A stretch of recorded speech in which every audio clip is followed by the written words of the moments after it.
ஏரியாவில் ஒரு road problem, drainage issue, water வரலனா இல்லை கார்பேஜ் எல்லாம் கிளீனிங்காக இல்லைனா நீங்கள் யார்கிட்ட போயிட்டு கம்ப்ளைண்ட் பண்ணுவீங்க?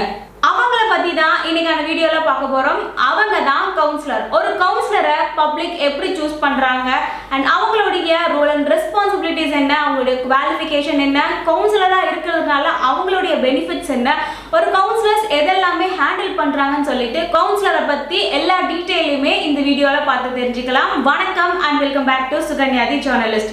இந்த கவுன்சிலரை யார் சூஸ் பண்ணுறா? பப்ளிக் தான் டைரக்டாக ஓட் பண்ணி கவுன்சிலரை சூஸ் பண்ணுறோம்.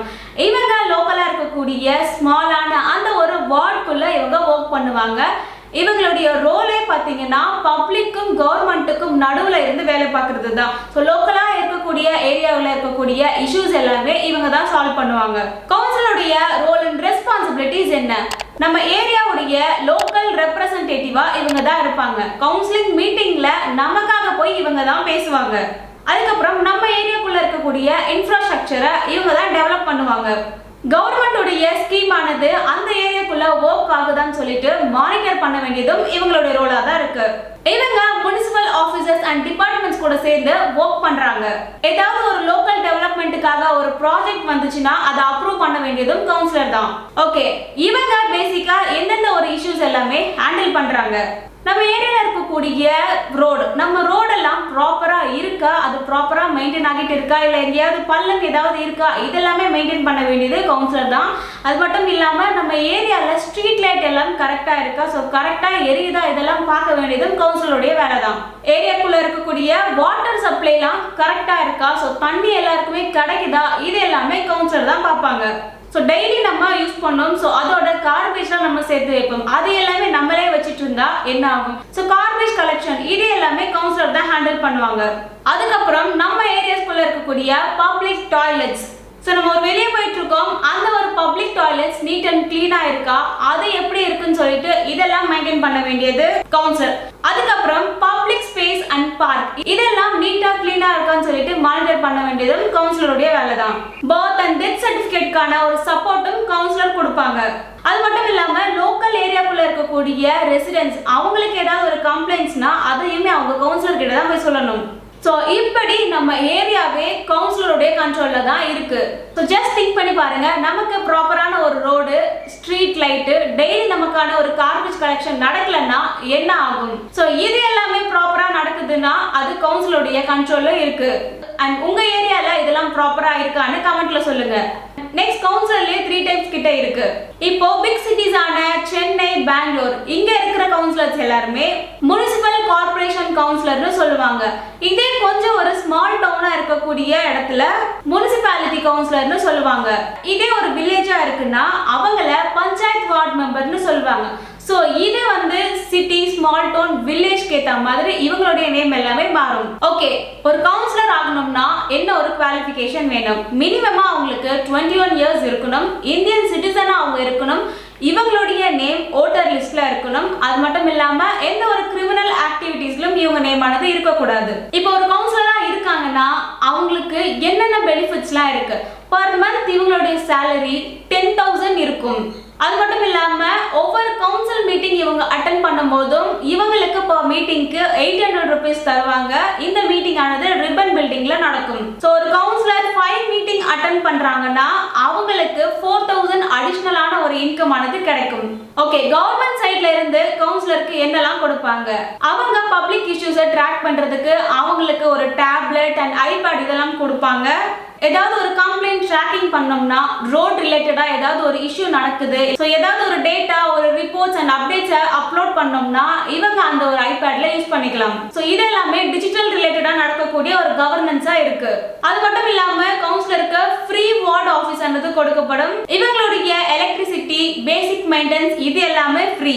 அஸ் அ சிட்டிசனா ஏரியால நடக்கக்கூடிய லோக்கல் இஷ்யூஸ் ஏதாவது இருக்குன்னா கவுன்சிலர் போய் தான் நம்ம மீட் பண்ணணும். ஸோ கவுன்சிலர் போய் தான் நம்ம மீட் பண்ணி கம்ப்ளைண்ட்ஸ் ஆனதை கொடுக்கணும். இப்போ ஒரு கவுன்சிலரா இருக்காங்கன்னா அவங்களுக்கான ரெகக்னிஷன் என்ன?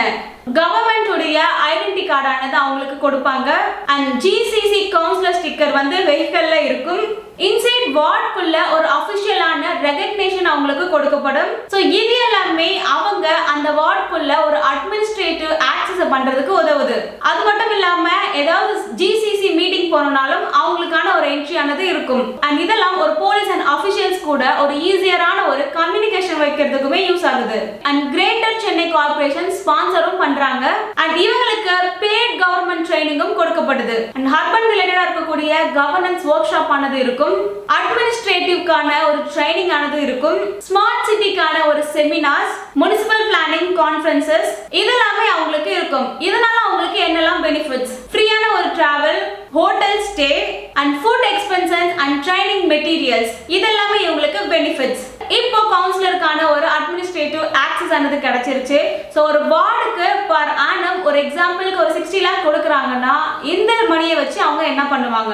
ஸோ இது எல்லாமே அவங்க பர்சனல் யூஸ்க்கு யூஸ் பண்ணவே கூடாது. அந்த மணியை பர்சனல் அக்கௌண்ட்டுக்கு இவங்க டிரான்ஸ்ஃபரும் பண்ணக்கூடாது. அவங்க ஃபேமிலி மெம்பர்ஸ் அண்ட் பிஸ்னஸ் இது ரிலேட்டடாக எதுக்குமே அவங்க அந்த மணி யூஸ் பண்ணக்கூடாது. ஸ்ட்ரிக்டா பப்ளிக் உடைய ப்ராப்ளம்காக மட்டும்தான் அந்த ஒரு ஃபண்டை இவங்க யூஸ் பண்ணணும். ஓகே, கவர்மெண்ட் கொடுக்குற அந்த ஃபண்டை வச்சு இவங்க என்னெல்லாம் பண்ணுவாங்க? ரோட் ரிலேட்டடா அவங்க ரிப்பேர் பண்ணுவாங்க, ஜங்ஷனை இம்ப்ரூவ்மெண்ட் பண்ணுவாங்க, ட்ரைனேஜ் ரிலேட்டடா இருக்கக்கூடிய இஷ்யூஸ் அவங்க சால்வ் பண்ணுவாங்க. மழை டைம்ல ரோட்ல எல்லாமே தண்ணி நிற்கும். அது மட்டும் இல்லாம ட்ரைனேஜ் வாட்டர் எல்லாமே கலந்து வரும். ஸோ இது எல்லாமே அந்த ஒரு ஃபண்ட்ல இருந்து அவங்க சரி பண்ணுவாங்க. அதுக்கப்புறம் ஸ்ட்ரீட் லைட் டெவலப்மெண்ட் பண்ணுவாங்க. ஸோ எல்இடி லைட் இன்ஸ்டால் பண்றது இந்த மாதிரியான விஷயங்கள்லாம் இந்த ஃபண்ட்ல இருந்து தான் எடுத்து பண்ணுவாங்க.